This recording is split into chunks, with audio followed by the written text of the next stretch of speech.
இது என்னங்க அநியாயமா இருக்கு? கவர்மெண்ட் 50,000க்கு மேல கொண்டு வந்தாதான் பிடிக்கணும்னு சொல்லியிருக்காங்க. நீங்க 4-5 பேருக்கிட்ட காசு வாங்கிட்டு 50,000க்கு மேல வந்துடுச்சுன்னு சொல்லி காசை பிடிக்கிறீங்க. ஒரு ஆளுக்கு 50,000 ஓகே பரவாயில்ல. ஒரு ஆளுக்கிட்ட இருந்து 50,000 உங்க எடுத்துட்டாங்கன்னா நான் அதுக்கு கட்டுப்படுறேன். ஆனா இவங்க எல்லார்கிட்டயும் இருக்கிறதெல்லாம் போறவங்க வசூல் பண்ணி அவங்க போட்டுருவாங்க போல இது. 10 ரூபாய் கூட இல்ல, டீ குடிக்கிறதுக்கு கூட 10 ரூபாய் இல்லாம இப்படி எல்லா காசையும் வாங்கிட்டாங்க. 10 ரூபாய் கூட பாக்கெட்ல கிடையாது. ஒரு சிங்கிள் டீ குடிக்கணும், டீ கூட காசு கிடையாது. எங்க ஊருக்கு இங்க இருந்து 70 கிலோமீட்டர் நாங்க எப்படி போறது? எங்க ஊருக்கு போறதுக்கு வழி வழி கிடையாது. வண்டி டீசலுக்கு வண்டி இல்ல.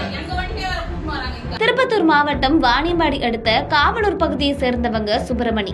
இவர் தன்னுடைய மகன் மனைவியுடன் வீட்டிற்கு டைல்ஸ் வாங்குவதற்கு குடியாத்தம் சென்று வீடு திரும்பிய நிலையில காவலூர் அருகே காரை நிறுத்திய தேர்தல் பறக்கும் படையினர் காரை சோதனை செய்த பொழுது சுப்பிரமணி மனைவி தவமணி தனது பையில் வைத்திருந்த 40,000, சுப்பிரமணி வைத்திருந்த 18,000, அவரது மகன் வைத்திருந்த 17,000, இவர்களுடன் சென்ற கட்டிட மேஸ்திரி வைத்திருந்த 5,000, ஓட்டுநர் தனது சட்டை பையில் செலவுக்காக வைத்திருந்த 490 ரூபாய் என மொத்தமா ரூபாய் 80,490 ரூபாயை பறிமுதல் செஞ்சிருக்காங்க பறக்கும் படையினர். இவர்களை சுமார் 30 கிலோமீட்டர் தூரத்தில் இருக்கக்கூடிய காவலூரில் இருந்து வாணியம்பாடி வட்டாட்சியர் அலுவலகம் அழைத்து வந்து பறிமுதல் செய்த மொத்த பணத்திற்கும் தனித்தனியா கணக்கு எழுதி கையெழுத்து வாங்காமல் காரில் கொண்டு வந்த 80,490 ரூபாயை பறிமுதல் செய்ததா கூறி கையெழுத்து கேட்டிருக்காங்க.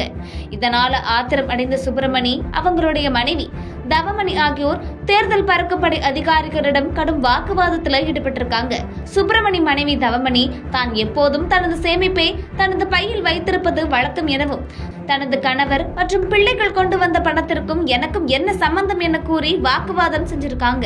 மேலும் பணத்தை இழந்த சுப்பிரமணி தனிநபர் ஒருவர் ரூபாய் 50,000 கொண்டு செல்லலாம் என தேர்தல் ஆணையம் அறிவித்திருந்த நிலையில தன்னுடன் வந்த மேஸ்திரி, ஓட்டுநர்கள் வைத்திருந்த பணத்தை கூட எதற்காக பறிமுதல் செய்கிறீர்கள் என 1 ரூபாய் கூட விட்டு வைக்காமல் பறிமுதல் செய்தால் மதிய உணவு சாப்பிட வேண்டும், ஊருக்கு செல்ல கூட பணம் இல்லை என கூறி பறக்கும் படை அதிகாரிகளிடம் கடுமையாக வாக்குவாதத்தில் ஈடுபட்டதால பரபரப்பான சூழல் நிலவி இருக்கு.